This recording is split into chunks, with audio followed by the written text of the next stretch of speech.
Imagine this. You're in the middle of a city you've never been to. Bullets are flying past your head, a helicopter is hovering dangerously close, and your only hope of survival is the guy driving the motorcycle. A man you barely know but somehow trust with your life. That's exactly where June Havens finds herself. And how did it come to this? Well, let's rewind. Meet Roy Miller, a charming, skilled, and very dangerous rogue CIA agent who's always one step ahead of his enemies. And this is June Havens, a down-to-earth restorer of classic cars who's just trying to make it to her sister's wedding. Their chance encounter at an airport seems innocent enough, but it's about to change their lives forever. It starts at the Wichita airport. June and Roy bump into each other not once, but twice. We get heavy anyhow. I'm looking at my phone. I hate it when people do that. This is getting to be a habit. Yeah, it is. Sorry about that. It's the kind of moment that feels almost fated. But while June is distracted by Roy's good looks, Roy is busy scanning for threats because someone's out to kill him. June doesn't know it yet, but Roy has been marked as a rogue agent by his own people. Doesn't mean stealing an object of critical importance. Does he have the Zephyr or not? We believe so. We'll have it in hand by the time he lands in Boston. And this flight? It's filled with assassins pretending to be regular passengers. When June tries to chat with Roy on the plane, he keeps it polite but distant, clearly hiding something. Kind of like a present from our dad, too, you know? It's nice.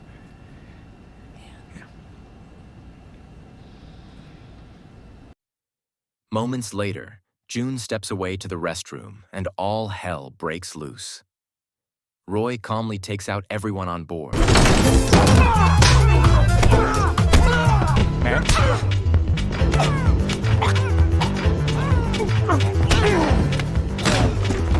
Revealing that they're not passengers.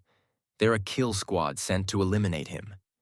After the fight, Roy casually offers June a drink, as if nothing happened. Smooth. It's just like the tequila and the altitude and everything. I've got to tell you, Oh my God, you're in a relationship. I'm so sorry. Oh, no.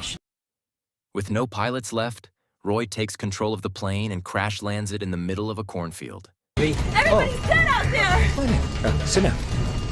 Mayday, mayday, mayday. This is it. Everybody's dead in here!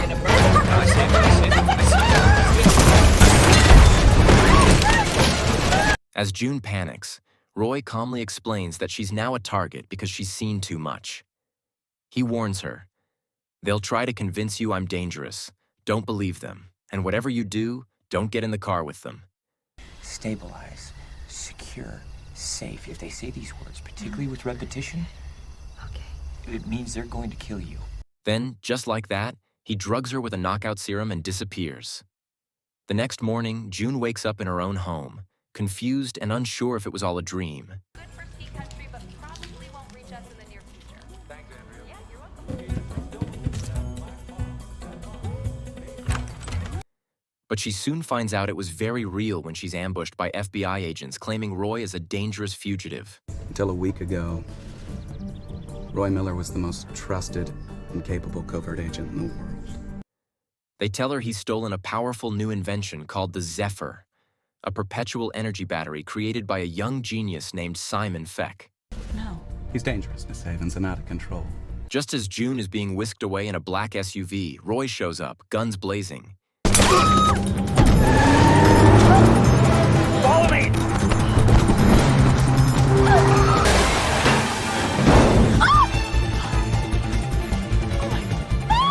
Hey, June!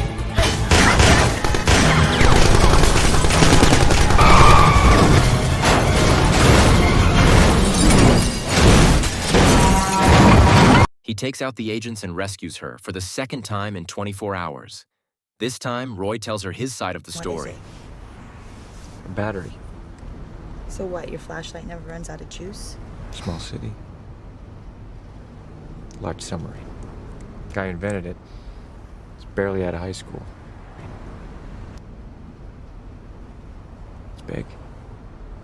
He's protecting Simon Feck from a corrupt CIA agent named Fitzgerald, who plans to sell the Zephyr to the highest bidder. What follows is a non-stop series of chases and near-death experiences. One.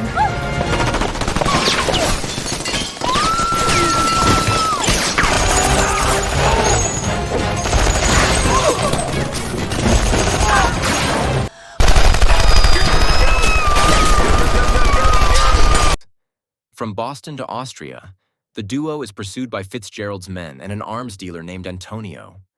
Whether it's escaping a shootout in a warehouse or riding a motorcycle through a crowded plaza, Roy always seems to have a plan. And June? She's just trying to stay alive. Just please knock me out. Use bro time. Between the chaos, Roy and June start to bond. At first, she doesn't trust him. Who would? But as Roy saves her again and again, she begins to see glimpses of the man behind the spy.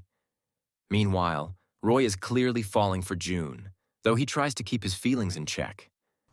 Just when it seems like they're getting closer, Roy shocks June by handing her over to Antonio. So, you want the Zephyr? I got the Zephyr. It's right here. Come and get it.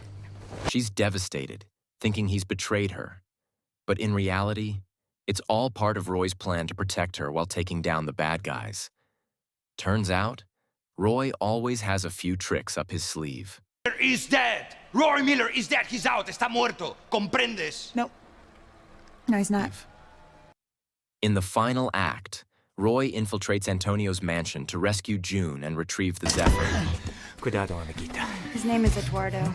Eduardo, habla inglés. You excite me, Miller. Took too long to get here. 7 o'clock. 7 o'clock. You don't seem very happy to see me, Roy.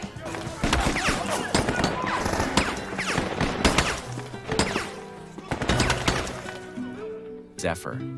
What follows is an epic showdown filled with explosions, gunfights, and some jaw-dropping stunts.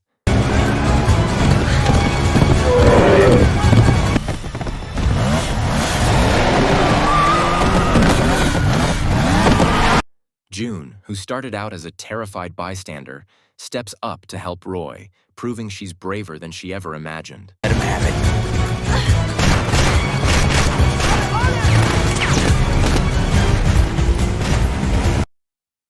With Antonio defeated and the Zephyr safe, Roy ends up in a hospital, heavily sedated by the CIA. But June isn't about to let them take him away. Going to the mortuary. Don't worry, Roy. I got this. It's time for a vacation. In a bold move, she breaks him out, echoing his earlier rescue of her. The movie ends with the two of them riding off into the sunset, ready for their next adventure.